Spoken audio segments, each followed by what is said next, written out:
Man, your arms are going to get tired. What's up, folks? Welcome to the second quarter here on Pigskin Day. Ed and CT here with Cat Jackson. Say hello to the fans, Cat Jackson. Very nice. He's a big boy. That ain't no joke. He's getting bigger. Thank you, Cat Jackson, for being here for us. Thank you. And there's Chili Rogers. All right, enough about the mascots. By the way, in honor of Mario, the second quarter is brought to you by Take 3 Powdered Donuts. Or the third down powdered donuts. He likes third down. All right. Raiders Broncos. Holy shit.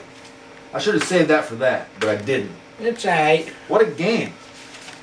The Broncos got smart this week. They used Tebow's strengths to their advantage. Yeah? They put in a game plan that allowed Tebow to be Tebow.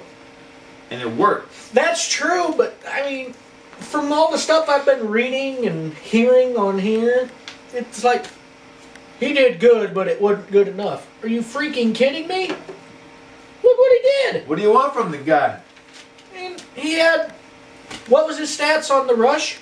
118 yards rushing on 12 carries. More than a lot of running backs have. That's more than a lot of running backs in the league. All year have had a game. Insane. With the option. Right. Plus, he had what? What did he have in passing? 124 yards and 2 touchdowns with no picks. What in the hell do you people want from him? You know, he pissed me off last week and he listened. So he picked it up a notch this week. So shut up! It's very interesting to see a pro team take a college quarterback and actually play some college ball. Yep. You know, we've seen like a lot of quarterbacks like Brad Smith is a receiver in New York and running kickoffs back and stuff. Eric Kraft from Nebraska came to the Rams. Wow, bad. Trying to become a receiver, you know? Yep. Excuse me. But with Tebow, they took what he's good at and they made it work for him. Yep. Amazing game yesterday. I mean, 38-24, Broncos win in Oakland. Now it doesn't hurt that Palmer threw 3 more picks.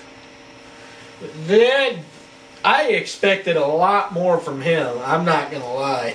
I mean, I figured there'd be a little bit of rust in the first game, but you had a whole other week after that. You're a pro quarterback on a pro team. There's no excuse to be doing what you're doing. To be fair, at least one was a tip ball, which is still a quarterback situation as far as Carson Palmer. That's correct. He also threw 3 touchdowns. But, I mean, you know, he's been out. This is week 9. It's the second game of the season. He's been out. They signed Houshmandzadeh, by the way. I didn't see him yesterday. I didn't watch the game, but I didn't see anything on the stats. Anyway. Apparently it wasn't no big factor, because look what happened. But Tim Tebow did not win this game alone. No. Aside from the defense, 38-24. They allowed 24, 3 touchdowns and a field goal. But Willis McGahee. Yeah, he has been on fire this year. A former Raven. Yeah. Who's replaced by Ricky Williams, I guess. Ray Rice has got that situation down over there. That's good. McGahee had 163 yards yesterday. That's crazy. He's been having a lot of crazy stats for him because normally he's that short down back. He's the guy who, you know, you're in the red zone, punch it in there. He had, I think, like a 60-yard run or touchdown. Yeah. I mean, he had some big yardage yesterday. He's had several big yardage plays this year, and it's been awesome. It's kind of cool to see somebody develop, or kind of redevelop, I guess you would say, from one style of back into a prime back like he is now. Right. And he's made the transition pretty well, I think. I mean, he's far from perfect, but he's doing good at what he's doing. Yes. So the Broncos had 281 yards rushing between McGahee and Tebow. Yeah. That's a good rushing game. Carson Palmer was 19 of 35 for 332 yards. So really not a bad day aside from the 3 picks. Well, yeah, but it's 3 picks. For your second game in the league of the whole season in week 9 and on a new team, I mean, unacceptable. I give Palmer some props. Yeah, you can do that because I'm not going to. So all right, but anyway, I mean, like I was saying though, I mean, I don't find 3 picks acceptable ever. But if you're going to throw 3 picks, at least answer them with 3 touchdowns, and he did. Well, like I said, one of them was a tip ball, which is still a high pass. It's still a quarterback's situation, but one of them was a tip. All three of Brady's against the Bills were tips. So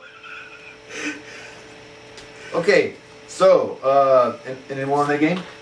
No, I don't really have a whole lot on that. You kind of touched on the main part with Tebow, and I kind of touched on how everybody's pissing me off now, but still pissed off at him.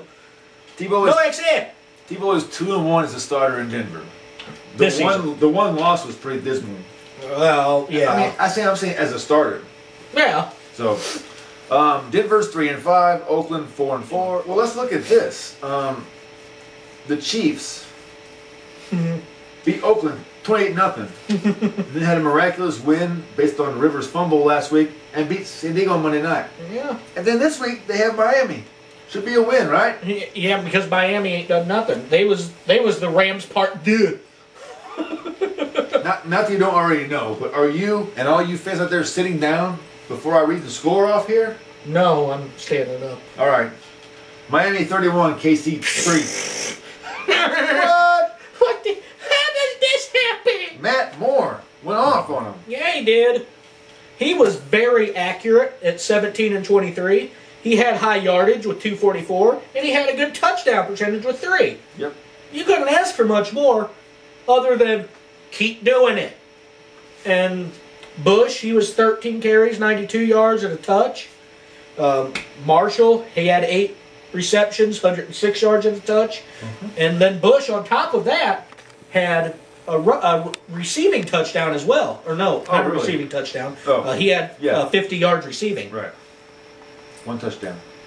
Fasano, only 38 yards, but 2 touches. Yeah, what's up with that? How does this happen? And then Castle, 20-39 with 253. That's not a bad... Which is not a bad yardage, but he didn't find the end zone. Mario. But, I mean, right down the line with, the top players that are active right now on the Chiefs, none of them had a touchdown. The only one who had really any kind of good showing was Preston. He had 7 receptions, 115 yards. Nothing to go with it. Bo, he was 6 receptions, 88 yards. Nothing to go with it. Castle had 38 rushing yards. Nothing to go with it. Now, I forget. I know there's some injuries there in KC, but I feel bad to say I don't recall the running back situation. Yeah, Jamal Charles is jacked up. He's out, right? So, yep. And you can tell because they threw the ball 39 times. Yeah. So they put the game in Castle's hands. Then you have to have a balanced attack in this league. You do, and I mean, Battle, he did good on a couple games, but he's not consistent enough yet to be... He's not a starting running back in the NFL. He's not like a third down guy or something. Yeah, I mean, not at this point at least. He could get there, I'm sure. But he ain't there yet. I mean, he had 14 runs for 40 yards. Well, I know the NFL has quite an ebb and flow to it, but Oakland starts out hot, goes down low. Chiefs start out low, go up, ride the train, and then drop again. Right. I mean, well, where's the consistency? 31-3 to Miami? Are you kidding me? But I mean, in their first 2 games, the Chiefs only put up 10 points. They put up a field goal, and then the next one they put up a TD, and then the point after. That was it for the first 2 games. So this isn't new for the Chiefs this year.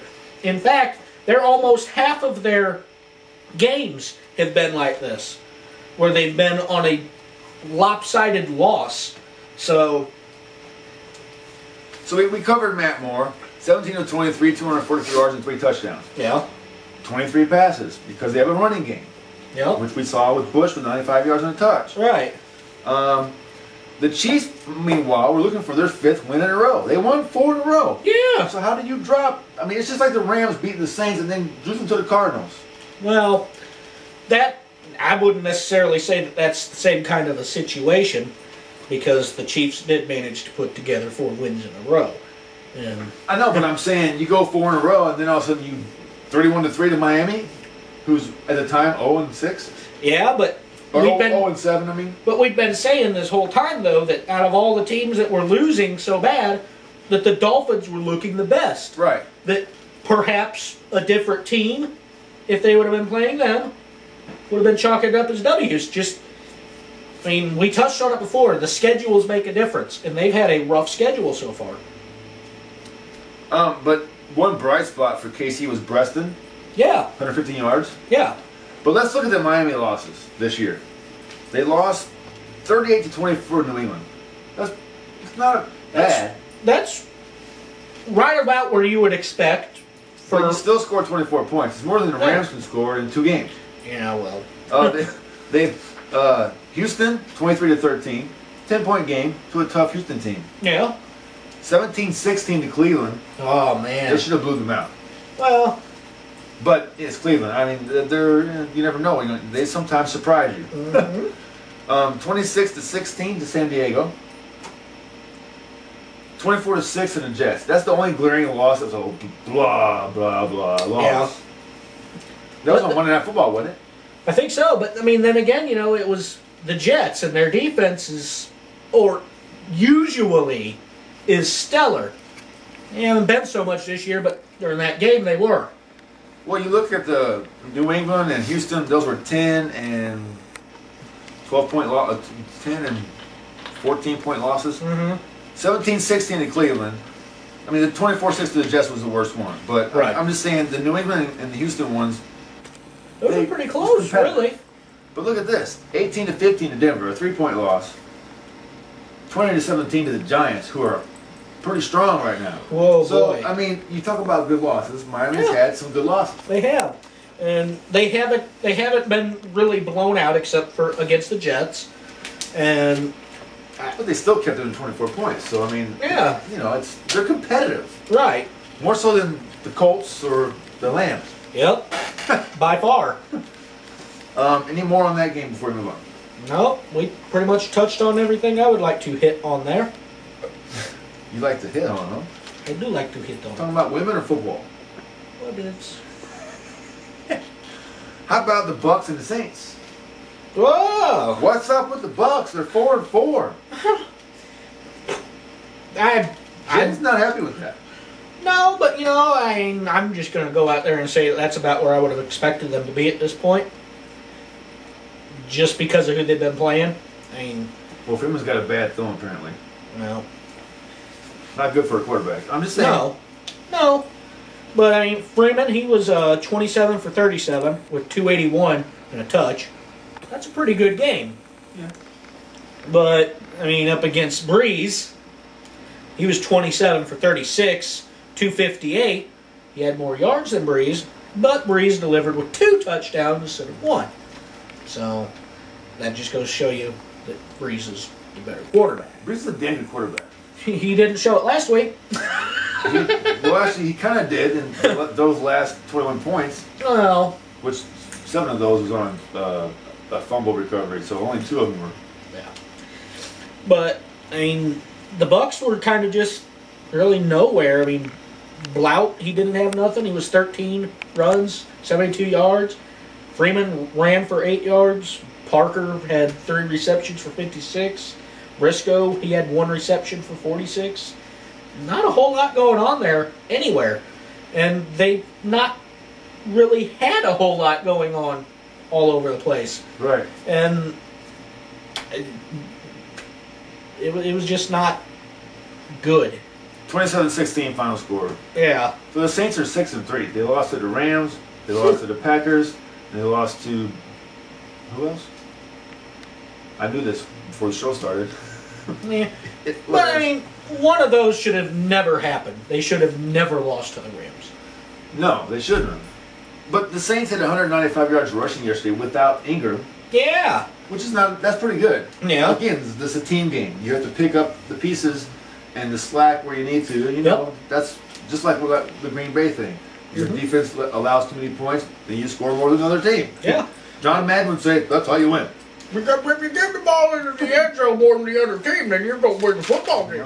Well, while you're looking for that, though, Pierre Thomas, Tracy Porter, he had 8 runs for 66 yards and a touch. So they're kind of picking up the slack. And Darren Sproles. Yeah, he had 5 receptions for 57 yards and a touch. I like Sproles. I'd like to have him on my team any day. Yeah. Next game, Cleveland and Houston. Now the Texans need to put some games. They're 6-3, so it's not as bad as it looked for a few weeks. They were like, "What the hell's going on with Houston?" Yeah. But they played some pretty good games this year. Yes, they have. They have 3 losses, but so does the Saints. So Yeah. you know, Indianapolis is down and out. Jacksonville ain't doing much, so Houston still has a chance Absolutely. to win that division, like we talked about earlier in the year. 30-12 game. Cleveland, Cleveland was doing pretty good for a while there too. Colt McCoy, and they haven't had Hillis. The Madden curse continues. Madden curse. Did you Never have the fails. stats on McCoy? I do. He was 14 for 22 with 146 and 1 touch. Okay, so my question is, why do you only throw 22 passes when you don't have your running game? Who's the offensive coordinator there? What's this? Who didn't do much? I mean, if you don't have your running game, you need to throw the ball more. Yeah. 22 times ain't going to cut it. That's why you got 12 points yesterday. Exactly. Come on, Cleveland. Get Who didn't have much of the game? Schaub. Matt Schaub? He was 14 for 23 with 119. What? Yeah. And he is generally in the top 5 for yardage at the end of the year. Yeah. And with the game like that, no accept. Hey, Chili Rogers, get off my However, feet. That's 2 weeks in a row. Move. You're bad peoples. Go on. He did the same thing to me last week. He did, but you was over here. You was over here, but not over there. I put you on TV, dude. Come on. Their running game, however, they made the difference for him. Foster, he had 19 runs, 124 yards, and a touch. Great game. There's a little bit more than Tebow. Then Tate, he had 12 runs, he had 115 yards and a touch. That's like that dual combo that Carolina had going on a while back. Exactly, and then we thought the Giants had for a minute with Thunder and Lightning. Yeah, with Bradshaw and... I tell you what, that's hard to defend. It is. And whenever you have 2 great running backs and they're 2 different styles of running backs, it's hard to prepare for it. Very much. Whenever 2 running backs put up over 100 yards each and get a touchdown, you got something good going. You can't get much done on that. No, I mean that is the defense. Right. But I mean that's some good stuff. If they could keep that kind of stuff going, Houston's going to be a force this year. Yeah, and they didn't even have Johnson yesterday. Owen Daniels was their high number guy for the passing, and he had 3 receptions for 32 yards. And then Jones, he had 2 receptions for 28. They didn't have a whole lot going on in the passing game. So it was the run game that won that for them. So again, Houston looking to secure a spot, in the top of the division there, and they have a good season. Which they've been expected to have one. They're a little behind the curve, but not much. Not much. But I tell you what, if things don't happen this year, there should be some changes there next year. Anything else on that game before we go to Seattle, Dallas? Oh, well, I mean, the only other thing worth mentioning is on the Browns that Cribbs had 5 receptions for 56 yards, and he got their lone touchdown. And where's he been this year also? He was lights out last year. Yeah, he's been kind of nowhere, really. No, not so and much. Neither's pretty much anybody on that team. Well, real quick before we go on, we don't have much time here in the second quarter, but Cincinnati 24, Tennessee 17. Cincinnati is 6-2. No Ocho Cinco, no Palmer, among other things. Yeah. Dude. All right. That just goes to show you, though, that they didn't make the team. The team made them. Dalton is... Cam Newton is just playing fantastic football, but they're only 2-6. Cincinnati is 6-2. Yeah. Okay, and Dalton's having a great year. So it's like, who's getting the results? It's like I've been saying every single week. All that matters is that W. Yep. That's what matters in the end, because that determines where you're going to go in the season, in the postseason for next year. It determines a lot getting those W's. Hey, look. Come January, February, you can play golf or you can play football. You decide. Precise. Halftime on the holiday.